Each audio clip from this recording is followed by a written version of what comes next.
Most high performers think the goal is to become their 2.0 self, but that's really not the way that you want to go about it. If your identity is something you're trying to reach, you will always feel behind. You'll always feel like you're not there yet. And that really just creates more pressure and anxiety, right? You're monitoring yourself, you're judging yourself, you feel like you fell out of alignment the second you get triggered.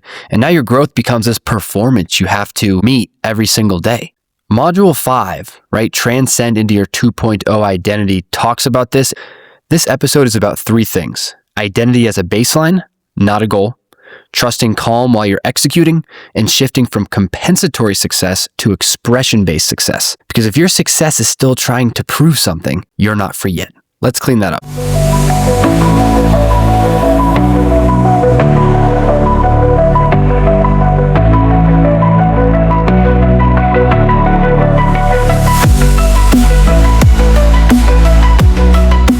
Welcome back to Built for Impact. I'm Jake Burhans, and this is the podcast where inner peace meets high performance, and where building your dream life starts from the inside out. The Built framework is, as we know, really about upgrading how you operate internally, not just what you do externally. And today we're talking about the final pillar. Not becoming someone new, but stabilizing who you already are and really looking at identity as a baseline. I'm going to explain what that means. Looking at this sense of calm as a prerequisite for high performance because it gives you precision rather than the distortion that force and pressure gives you. And then understanding that sufficiency is assumed, operating from an expressive model of success versus a compensatory one where you're constantly chasing external results to make yourself feel better on the inside. So let's get into it. So first thing I want to touch base on is identity is a baseline. It's not a destination. And to understand this, we have to understand what is the identity to the body. It's not a noun. It's not, I'm a leader, I'm an entrepreneur, I'm a mother, I'm a father.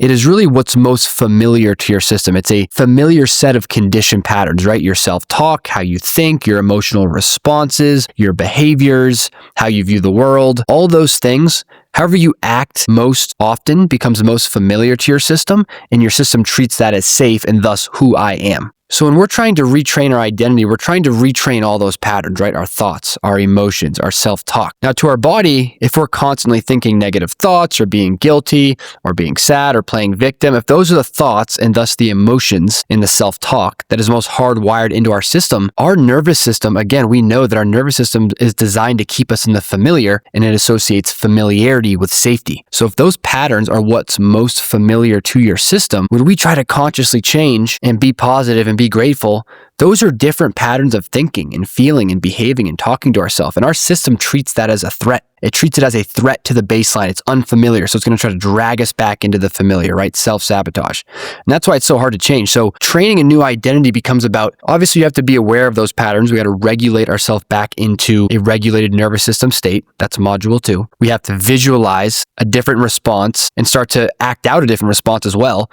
Both of those actions, visualization and real life responses, are hardwiring new connections into our neural network. And the more that we fire those, right? Hebb's law, neurons that fire together, wire together, the more that we fire those pathways, the more ingrained they become, the more default they become. And over time, when those new ways of thinking and acting and responding become more familiar than the old ways, it then forms into our new identity. It's our new baseline. Now, the key thing to understand here is I talk about identity as a baseline. What does that mean? It means that you will get triggered. You will fall out. Say your baseline identity is someone who's confident, someone who's grateful, someone who is loving, right? Someone who is at peace. It doesn't mean that you are like this all the time. You get triggered, but you always return back to that baseline. And it's not hard to return to that baseline because if you've done the inner work and you've created those new neural connections and a new system that is familiar to your nervous system wants to bring you back there. So this is the beautiful part when our subconscious conditioning actually starts helping us, because we think about our identity as a thermostat, all those conditioned patterns, what's most familiar, our system's trying to keep us there. Well, when we've done the inner work and we've raised up our thermostat temperature, right, to a different setting, or we've just changed it to a different setting, when we fall out of that setting, even if it's for the worst, right, like we react, we get angry, our system is going to naturally pull us back to that new internal baseline, which is one of peace, of calm, of regulation, of clarity. Isn't that such a beautiful thing? Now our subconscious conditioning is working for us. So identity is a baseline, not a destination. We're trying to retrain the baseline familiar patterns that we most often think. And we do that through the Built framework. So if you haven't listened to the other 5 episodes before this, or the other 4 episodes before this, go check them out. Because we went through the B pillar, the U, the I, the L, now we're at T. So you need to understand those other 4 things in order to really integrate this. A key point about training your baseline is that every time you return to the baseline, you are getting stronger. So it's actually a prerequisite for you to fall out of this baseline so you can do the proverbial bicep curl back to this identity, back to this new way of thinking, of behaving, of talking to yourself, of responding emotionally, whatever that is. Every time you return back, you're strengthening that neural connection. So you need to deviate in order to strengthen. Think about weights. Like, you need to put resistance when you're doing a bench in order to get stronger. You need to have that resistance, but you don't hold the resistance the whole time. But so look at triggers and falling out of this identity as part of the process of building the new identity. And then our identity becomes less about this performance, like this ideal version of myself. And then when I'm not acting this way, I shame myself for falling out. That's like this performative method of like, I have to be my 2.0 self. It's like, no, your 2.0 identity is just a baseline. It's a baseline. Yeah, you fall out, but you return to it all the time. And that's the work. And every time you return, you're getting stronger. So if you fall out and then you recognize it and then you return, you should get excited about that because you are aware about it and you returned and you're getting stronger and stronger and stronger and making that baseline stronger every single time. So you fall out less, right? You can stay in it longer and you can return quicker. So the true metric for change isn't if you fell out or not. It's really how quickly do you return. So that's what a training new identity as a baseline means, not a destination. Because when it's some destination to reach, it's like the same thing with vision. If your vision is a destination you need to reach, it creates a lot of pressure and anxiety because you're not there yet and you're trying to get there. It's like that identity gap. All right, point number 2 here is that trusting calm during execution. So I think we're so used to using pressure and fear when we're working because early on in our career, it worked, right? We felt the pressure of the sales call or the meeting, or we had to do something and we just pushed through it. Okay. And it worked. But when you're just getting started, it works because you don't need a lot of precision to execute. You can just, use that blunt force. But your system made a very dangerous association when you did this early on. It associated you tensing up under pressure and forcing things with the only way to get things done. So now you're operating at a higher level. You have more responsibility. There's more nuance. There's more complexity to problems. You need to be able to think clear, right? It's less about doing and more about thinking about the best thing to do and then doing it. But as long as you're operating in pressure and fear and that prefrontal cortex is shut off, that higher order thinking in your brain and you're in survival mode, you can't even access that information to make the best decision for your team. So you need to understand that remaining regulated and calm is a prerequisite. It gives you the ability to operate with precision. And think about that. The highest performers in the world, they are operating with precision. They're not forcing things. A Super Bowl winning quarterback, an F1 race car driver, a famous musician performing in an orchestra, anyone who's in a high pressure situation, an Olympian, they're not forcing and pressuring things. They're relaxed. They're laser focused. They're intense, but they need precision to execute. And that's what you need. As you grow, you don't need force and pressure, you need precision.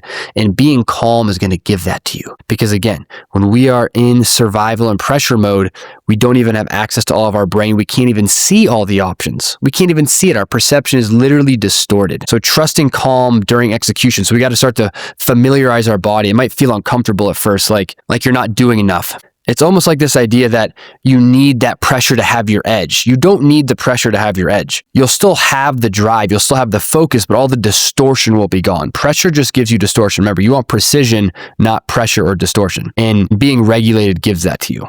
Third point here is one of my favorite concepts in all of the built framework is compensatory success versus expression-based success. What does this mean? In Western society, we are really taught to go out and do things because we're not enough. You need to go to a good college and get good grades and get a good job and manage people and have the highest position and get married and have kids and make a certain amount of money. Why? Because you're not enough yet and you need to become enough.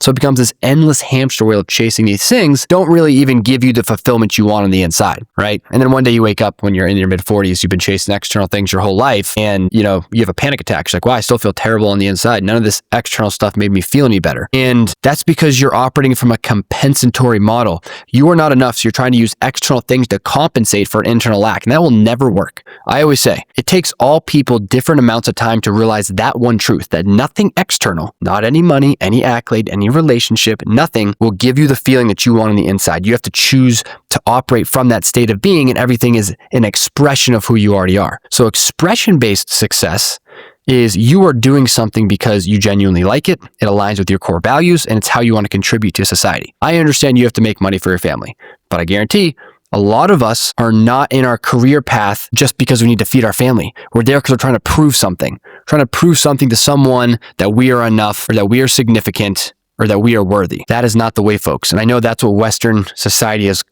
drilled into us. It's not the way. You are enough as you are. What you're doing in your work should be an expression of who you are, what you genuinely like to do. Do you like to teach? Do you like to coach? Do you like to be an artist? Do you like to help people overcome their challenges? Do you like to do therapy? Whatever that is, what do you like? What aligns with your values as a human being? And how do you want to contribute to society? That's going to give you real fulfillment, following those three things. Because if you're in this compensatory model of success, as soon as you get the thing, then it triggers loss aversion, because what? You're scared to lose it. You're literally scared to lose it. Oh, I have this money. I have this accolade. I have this job title. Now I can't lose it, because if I do, I'm nothing. My identity is wrapped up in something external. And you've now built your house on sand, not on rock. Because if that thing is stripped away from you, that relationship, that money, that possession, that job title, you're nothing. And then you crumble. You're weak. You're absolutely weak. So when you operate from an internal base of sufficiency, I am enough. I'm just doing this because I like it, because it aligns with my values, and because I want to contribute. If it goes away, you don't really care. You still know you're enough. And when we operate like this, we operate so much more effectively, right? Because we're able to make better decisions in work. Our ego isn't wrapped up in every decision. When you're operating from a compensatory model, it's like you're making decisions in meetings and about business decisions in your life just based on how people will perceive you. So you're not even coming to the best solution for the situation objectively. So when you operate from being enough, you're gonna provide more value and bring more impact to your teams and your communities and your companies and your families and your friends. So expression-based success over compensatory. Listen, I live the compensatory model. It's like you make a bunch of money, right? It's like, okay, I got 50 grand, 60, 70, 80 grand in my bank account. Still worried about money. It's like, hey man, maybe the money's not the issue. Maybe it's not the issue.